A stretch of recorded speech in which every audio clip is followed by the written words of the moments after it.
Hello and welcome to the Table Rush Talk Show. And this interview, I talk with Deidre. It's actually Deirdre Tshien. She is co-founder and CEO of Capsho software, which automates content creation.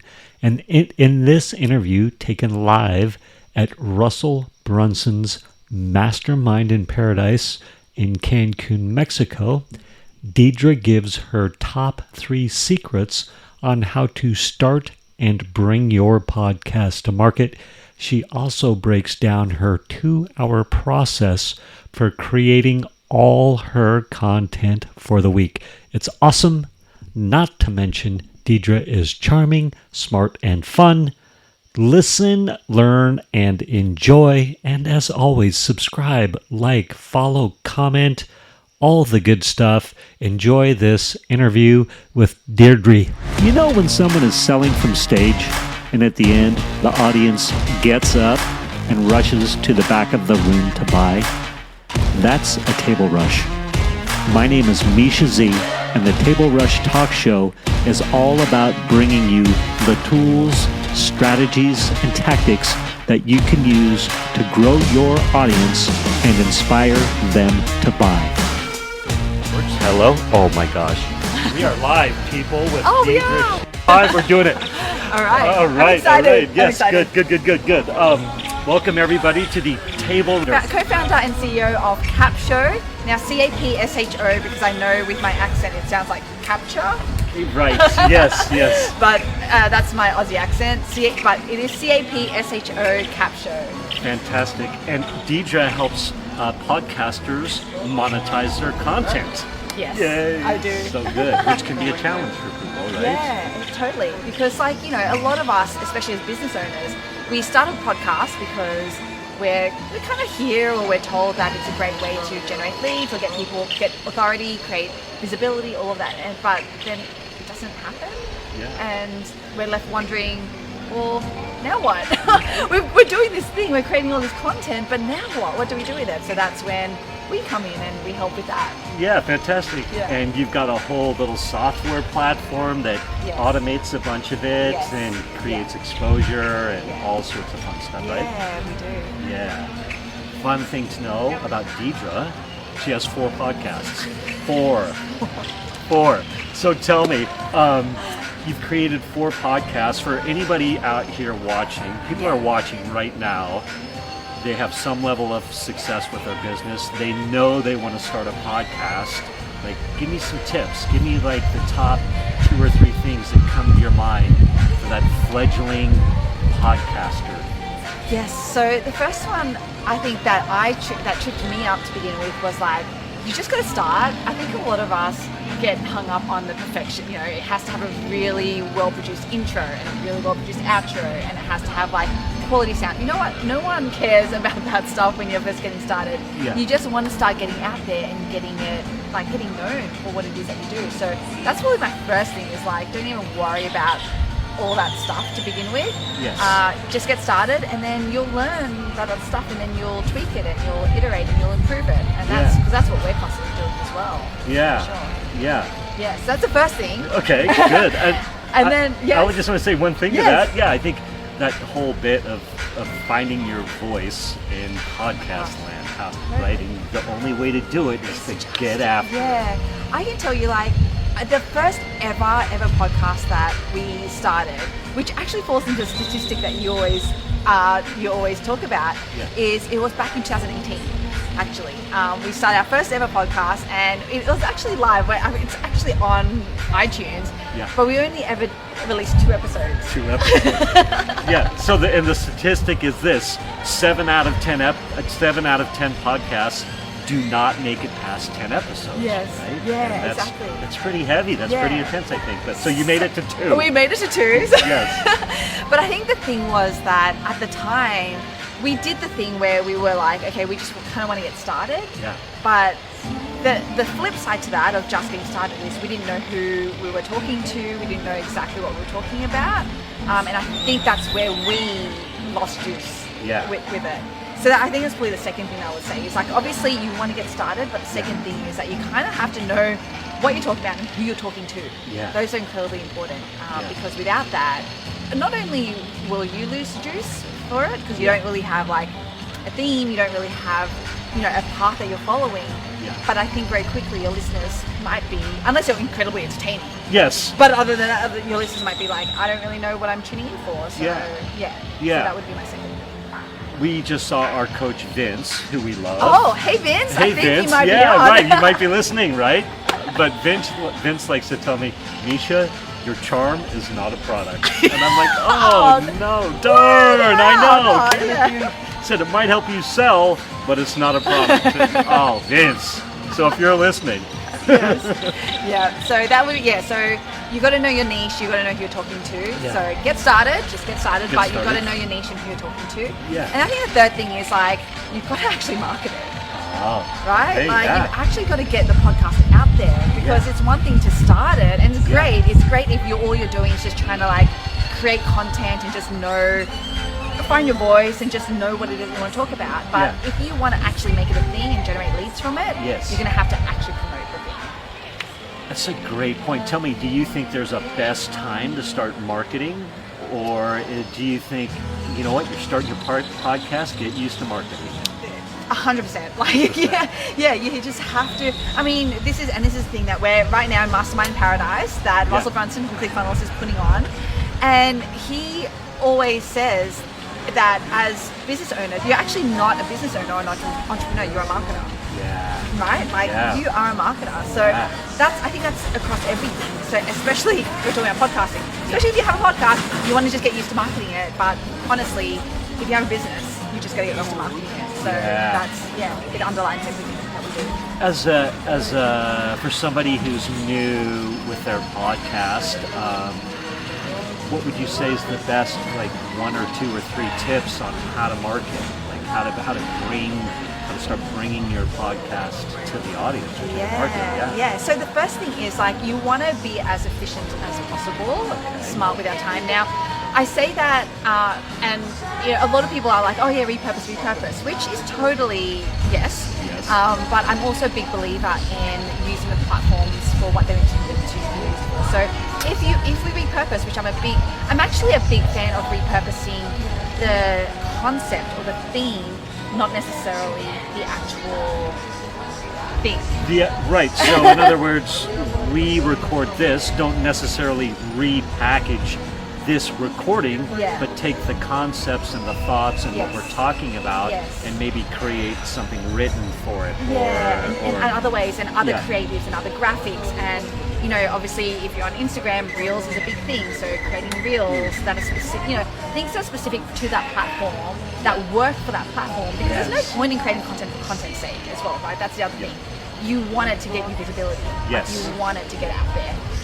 So you want to be really cognizant of what actually plays on that platform, like strategically, what works, and then you want to create the content for that. But the great thing is when you have a podcast, you've created this long-form content, right? You've already spoken about the things, you've already brain dumped all of your thoughts out, you've already, so just use those thoughts and everything you've spoken about and just repurpose that, not just the video or not just the audio, if that makes sense. Yeah, no, it makes total sense. I think take your long form content that you've created and get ready to repurpose it, but repurpose it towards the platform you're going to. So if it is Reels, then maybe pull that reel clip out, or if it's Blogland, you maybe summarize. Or even what we're doing for Reels and what we're going to be testing is we're going to use the audio or like a clip of an audio, but we're actually going to use different visuals. So it's not like a visual of this interview, but it'll be something completely different where the audio is the word. Right. So if we pulled out a key moment of this clip, we would take the audio, but then we've got a different visual aspect going on behind it that maybe tells the story in a different way or pulls the person and it was in. really funny because as I said, we're just testing it, but the first test that we did actually last night, I think someone was it you? Maybe it was Vince. Someone mentioned, or Steve, Coach Steve, Yeah. someone was like, "Oh, I saw that video, that reel that you did, in Central Park, or was like on our like in New York, obviously." Yeah. And She's based in New York. based in New York, yeah. And it was actually, that was one where I had taken some really short footage of me walking in Central Park, not of me, but like I was just walking in Central Park. Yeah. And we overlaid, so we used that footage and overlaid the audio, and that clearly made an impression because Yes. someone actually mentioned it to me yesterday to be like, "Oh yeah, I saw that thing," because we're talking about where I live and blah blah blah. Yeah. And so, as I said, it has to work for the platform. Yeah. So, yeah. I love that. My brain has been going there too, as I've started repurposing a lot of my videos and things. I'm like, I want to expand. I want to start doing that overlay. Or, Yeah. I don't know if you would call it that, an overlay with a different visual. Yes. And yeah, I'm at that point too, so Yeah. I love that thought. So where were we here? I totally lost track for a second. Right. I know. We were talking Yeah. Marketing. Yes. Yeah. So repurposing. Yes. Okay. So, and then really a hack, I think that that definitely we can definitely go into detail about this, is something I call content hacking. So, to that point of knowing what it is that you want to, how to use that platform in the right way. Yeah. We use this trick called content hacking, and it works on any platform that you're on. So we do it on TikTok, we do it on Instagram, whatever platform you want to be on. You can Yes. content hack, Yes. which is find posts, creatives, whatever, like content essentially on that platform that's working. Yeah. And not just working in terms of like, oh, it's this really random viral video because it's someone dancing or something, not like that in that sense, but like it's working for the audience that you're actually targeting. That's the key to that. Yes. So that's why I'm not just a believer of like, oh, I want viral content. It's like, yeah, you want to create viral content, but you want to create viral content for your audience that your audience engages with, that works for your audience. So that's a trick with content hacking. So that's a really great way to see, what is working for my audience, and how can I then use that as inspiration for my own content, which may very well be based on audio that you've recorded for your podcast, or concepts or things or the stories or the tips, that you have come out from you creating this long form content. Yeah. What is it that you can take from that and use for these pieces of content these posts that you're content hacking? Yeah. Does that make sense? It makes total Okay, sense. good. I love I'm it. like, Yes. I'm talking as my brain's going. Yeah, I'm yeah. like, I hope that was, No, it made total sense. Yeah. I love the point too, as well, of don't just hack the cool dance, but find the Gary V clip where he's speaking to your audience and say, I want to model that, or you find a random piece of content that's speaking to your audience and you can say, I'm going to model that, right? Yes. Don't just dance for dancing's sake. Yeah, exactly. Yeah, Exactly. And that's the really cool thing is like, because what I see a lot on social media for podcasters is that they tend to just do trailers. Yes. And it's like, oh, episode dropped, or episode about to drop, or this just dropped, and it's kind of like a pretty generic caption and things like that, which I get, because that's kind of and I call it and I don't mean that people are lazy, but I just call it the lazy way, because you have content and you're trying to take the shortcut, right? Which we all are, so I totally get it. But that's why I always go back to what was that platform actually created for, and how can you actually be smarter with the content that you are creating to actually, so if anyone is just doing trailers, please think a little bit more critically. Just try to grow past that. Said with love. Said with love, right? Please, with love, please, right? Yes. With lots of love. Yes, with lots of love. What other? Any sort of top of mind tricks come to mind? Yeah, or hacks, so or? I guess the last one I call it visibility growth hacking, actually. And this is where, again, going back to what were all of these platforms created for, right? These social media platforms, which means that you want to be social.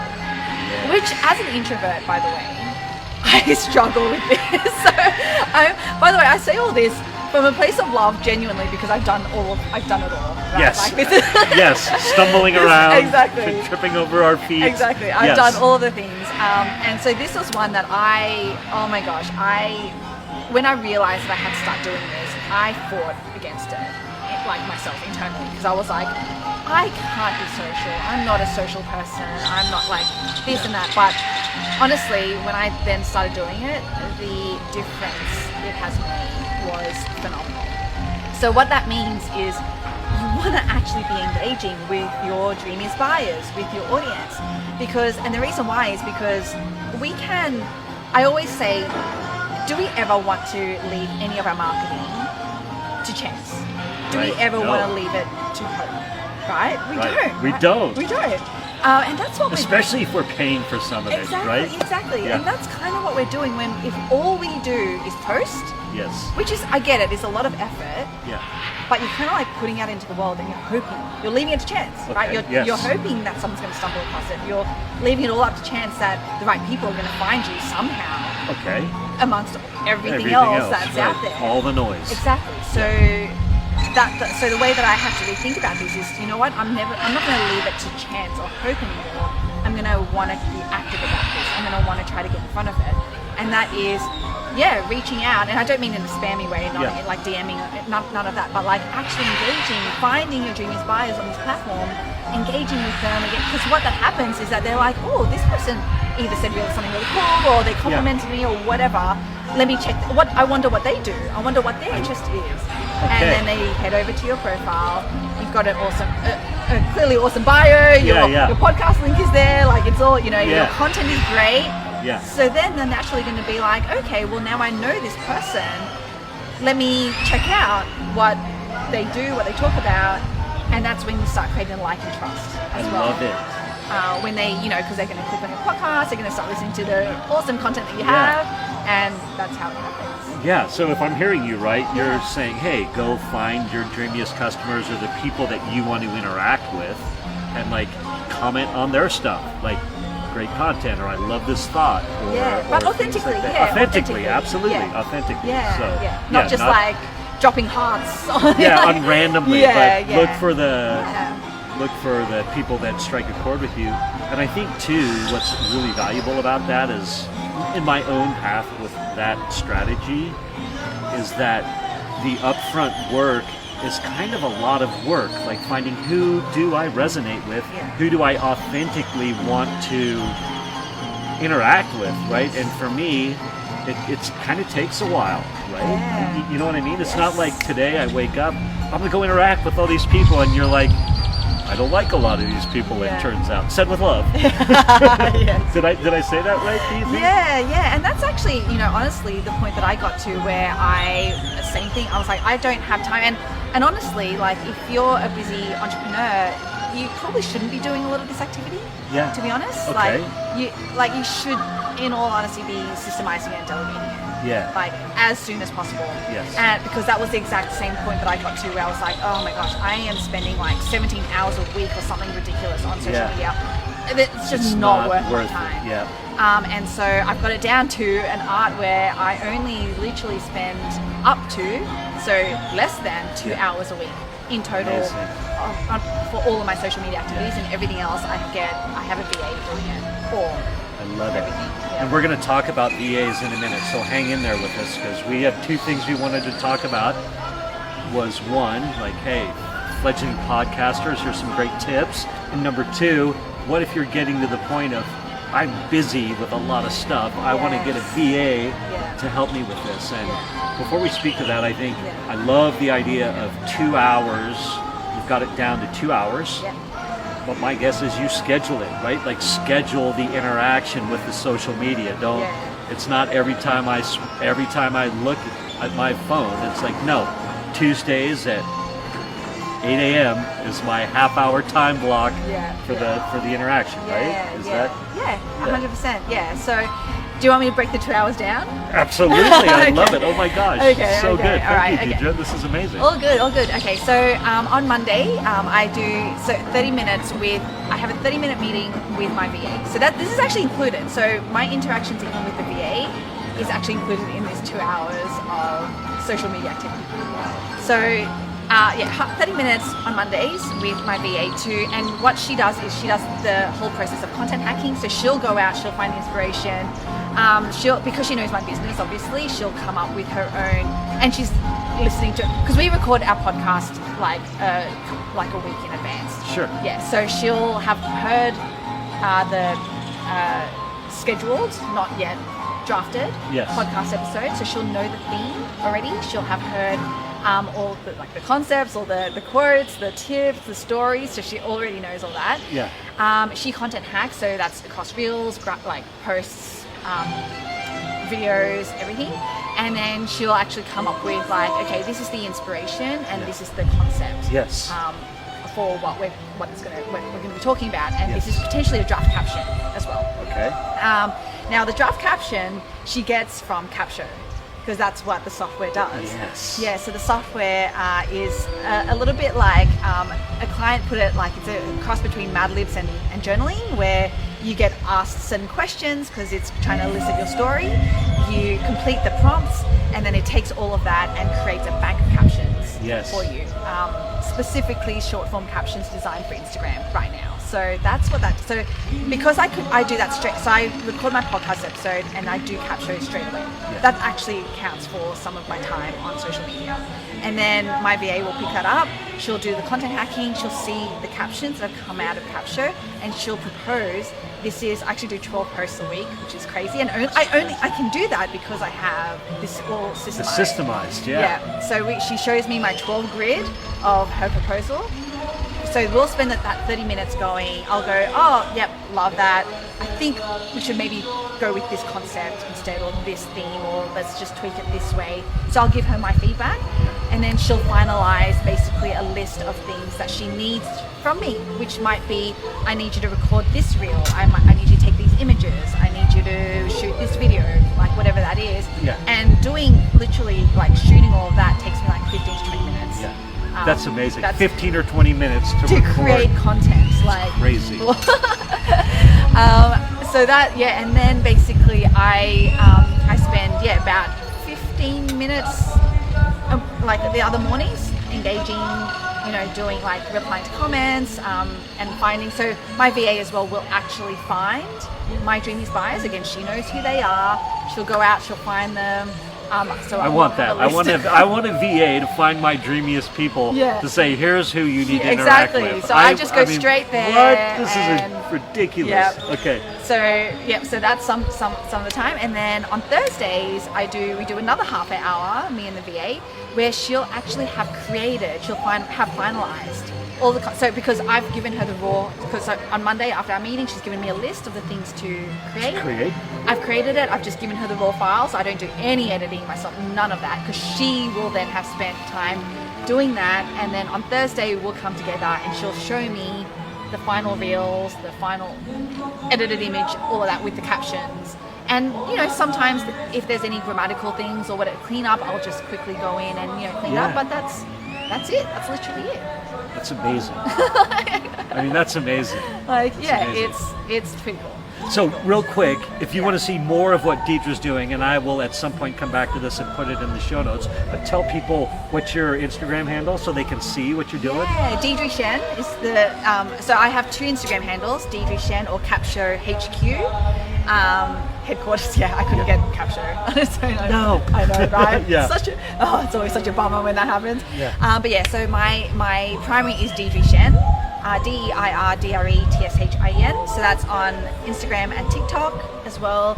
I am there on YouTube. We're just sort of starting to get that going again. I kind of parked that because I needed to get all of this stuff figured out. But we're going to be on there soon as well. And Facebook as well. And Facebook. So Deidre is helping people like you create the system or implement the system that she created. So if somebody is like, oh my gosh, Deidre's got light bulbs going off for me, how should they reach you? What's the best way for them to... definitely DM me on any of the socials. Email me, I'm Deidre at capsho.com. You can go to my website, deidretshien.com. There's a variety of ways that you can get in touch with. Reach out. Find me, reach out to me. And DMing is fine. You'll make contact. Great. let's talk a little bit about well, did we cover everything there? Was there any? Yeah, in terms of process-wise, that's the highlights. Unless there's something that you thought you had any questions about. No, I think we're good. I'm excited a little bit to talk about the VA piece because I think I was talking to Deidre before, and I was like, Deidre, how do you engage with a VA to start that relationship or I can't remember exactly how I framed the question. I was like, what was the first thing you had a VA do for you? Yes. That's what it was. Oh, yes. Wow, okay, yeah. So this was a really great question because I remember, so the way that I got my first VA, she actually reached out to me. Yeah. Again, organic outreach. She just reached out to me and was like, hey, this is me, this is who I am, and this is what I can help with. At that time, it was in the back of my mind to get a VA, but it wasn't really like something, because I honestly thought that I wouldn't have enough work for her. And so because she had reached out to me, because I do reply to DMs. So I was like, look, I don't know if I have enough work for you, but if you're up for it, let's have a chat. Let's hop on a Zoom call and have a chat about it. So we hopped on a Zoom call. I kind of explained my thinking that I was like, I don't know if I have enough work, but this is maybe what we can start with, and it might look like 10 hours a week or 5 hours a week, or I actually didn't really know. And she was like, yeah, let's give it a go, let's try it and we'll see.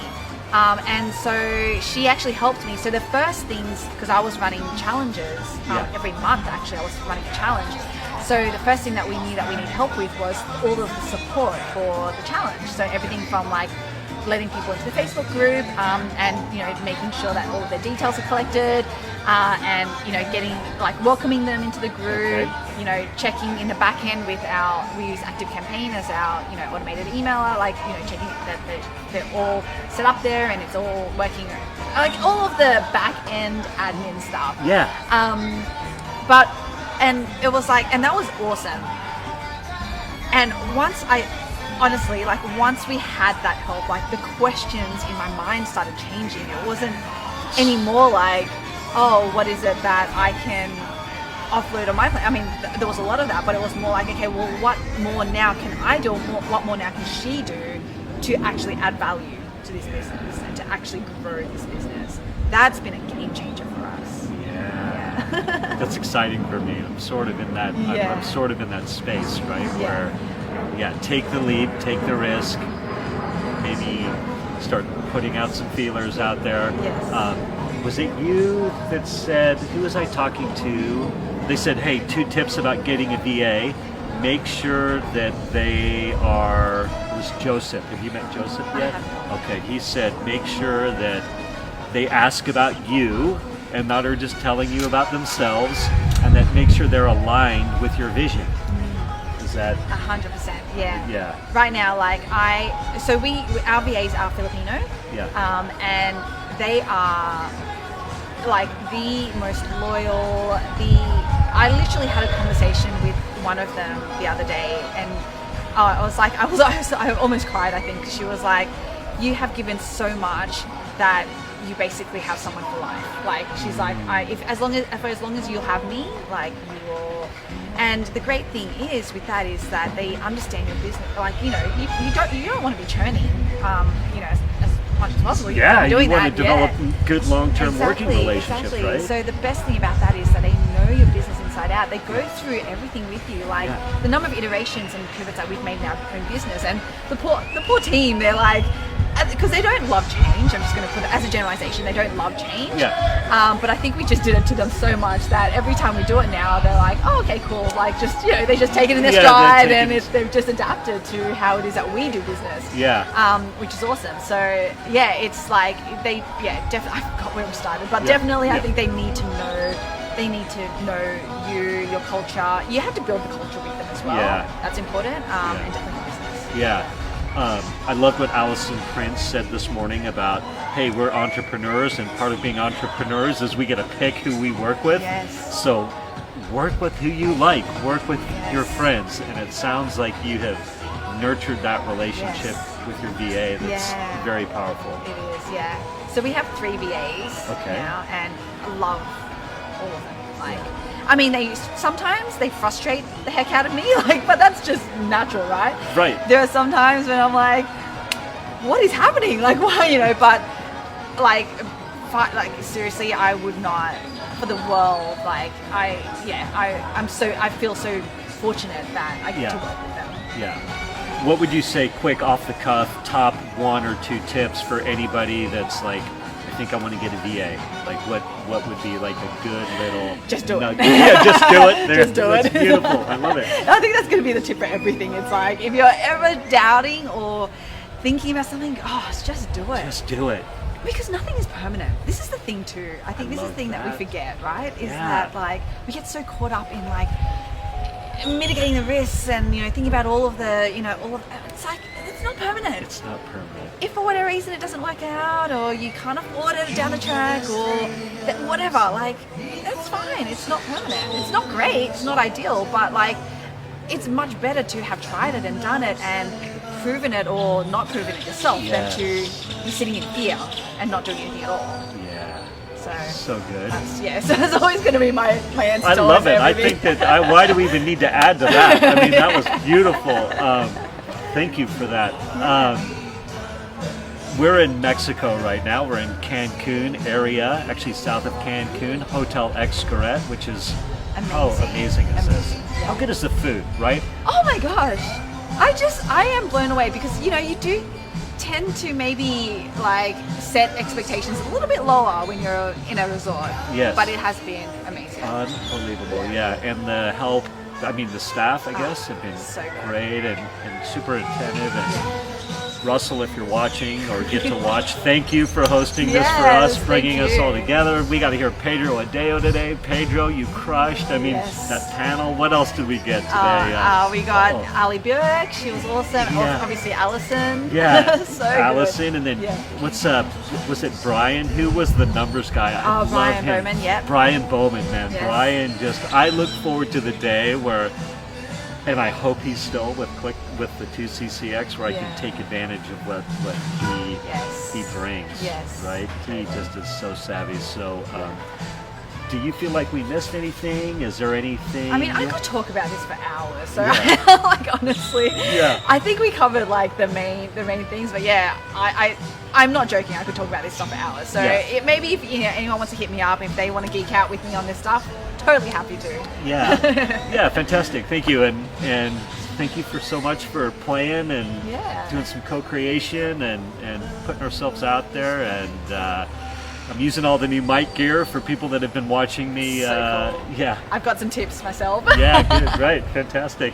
But thank you everybody for watching. Again, Deidre, go find her on the social media, the Facebook. Yes, and thank you to Mischa as well for putting out awesome content and just encouraging people to do it, get started. Yeah, cool. Yeah, awesome. All right, thank you. All right, everybody, that's it. It's a wrap. Thank you for listening to this episode of the Table Rush Talk Show. For resources to help you sell your stuff, go to belove.media/resources. That's belove.media/resources. And be sure to subscribe, comment, 5-star, and share. Thank you again for listening.